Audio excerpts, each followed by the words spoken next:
Welcome again to my Jyotirling series in Varanasi. My name is Sakshi Bansal and today I am taking you to the Sri Gauri Kedareshwar Mandir in Varanasi. ये मंदिर केदार घाट के पास स्थित है और इसका विशेष आध्यात्मिक महत्व है।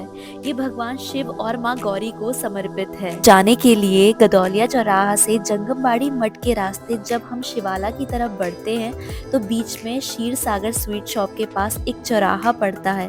इसी चौराहा पर लेफ्ट हैंड एक गली है जिसपे बना है केदारेश्वर महादेव द्वार। इसी गली के अंदर जाने पर आता है काशी खंड में वर्णित स्वदेश ज्योतिर्लिंग में से एक श्री गौरी केदारेश्वर महादेव जी का मंदिर।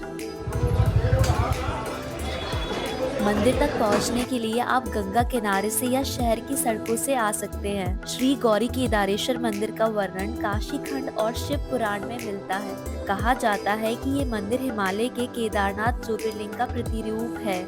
पौराणिक कथा के अनुसार भक्त वशिष्ठ जो हिमालय में केदारनाथ नहीं जा सकते थे ने भगवान शिव से प्रार्थना की। भगवान शिव उनकी भक्ति से प्रसन्न हुए और काशी में गौरी केदारेश्वर के रूप में प्रकट हुए। यहाँ दर्शन करने से केदारनाथ धाम से 7 गुना अधिक पुण्य फल की प्राप्ति होती है।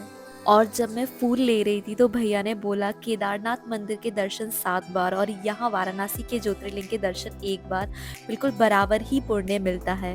सच बताऊं तो जब मैं मंदिर के अंदर एंटर कर रही थी, जैसे मैंने रामेश्वरम में मंदिर देखा था वैसा ही फील आ रहा था।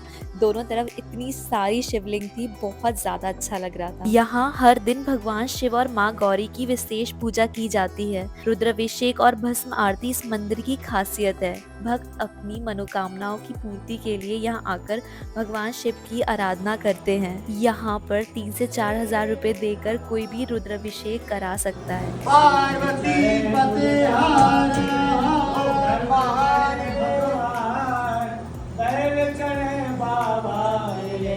हाँ, आकर मन को एक अलग सा सुकून मिलता है। हमने यहाँ पर अच्छे से दर्शन किए और काशी के शिवलिंग की एक नहीं बल्कि कई महिमा है। ये शिवलिंग आमतौर पर दिखने वाले बाकी शिवलिंग की तरह नहीं बल्कि 2 भागों में बटा हुआ है।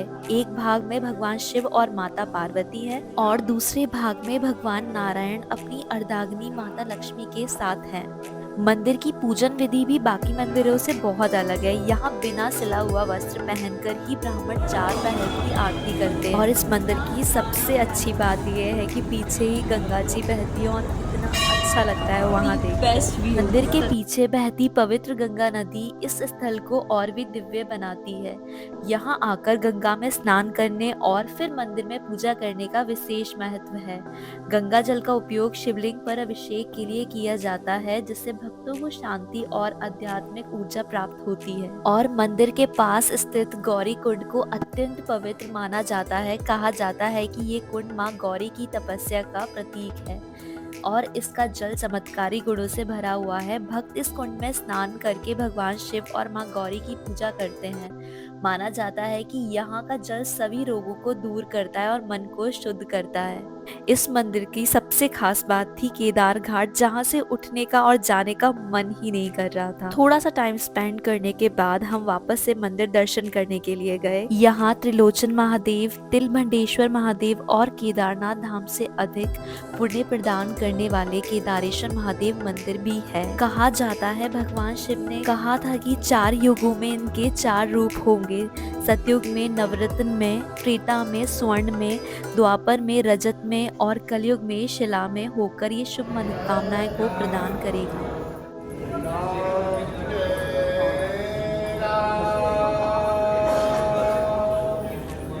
The Sri Gauri Kedareshwar temple is not just a place of worship, it is a sanctuary for peace and spiritual awakening. The divine energy of Lord Shiva and Goddess Gauri combined with the sacred Gauri Kund and the flowing Ganga makes the temple a must visit for anyone seeking blessings and inner peace. If you ever visit Varanasi, make sure to include this temple in your itinerary. It will leave you with a sense of serenity and gratitude. Thank you so much for watching. See you in the next video. Take care. Bye bye.